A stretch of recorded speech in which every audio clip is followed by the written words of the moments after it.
I have a hope for that, Jim. I think it's an unanswered question right now, and we are at one of those inflection points. Typically, it happens when the party loses the White House. Where do we go? What's our direction?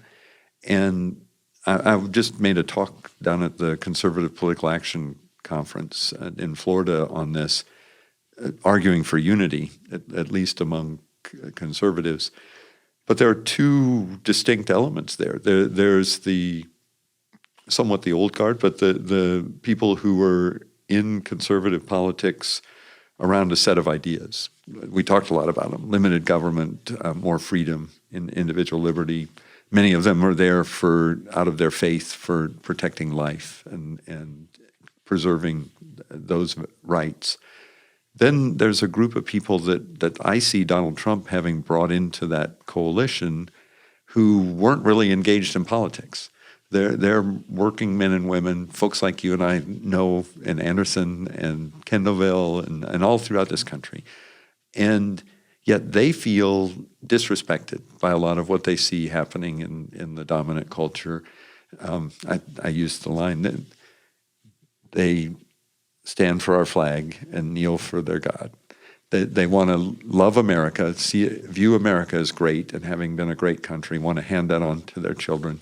And many of them have a strong faith and want to live out in their community, make it a better place to live, contribute to that way.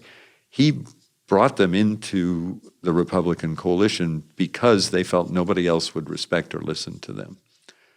The old guard is a little bit elitist, right? And can tend to look down on them. I have to be careful. I mean, I've been in both worlds, right? Yes, right. And you went from Kendallville to Yale. Yeah, exactly. And so my call was, let's unite. And when we do unite around principles, then that creates a force that can bless everybody in the country, not just ourselves, not just Republicans, not just conservatives, but truly be a blessing to everybody. And so that's my vision for what can come out of this soup. It may not happen, but I'm going to at least spend whatever life God gives me more of to try to promote that and push that for that.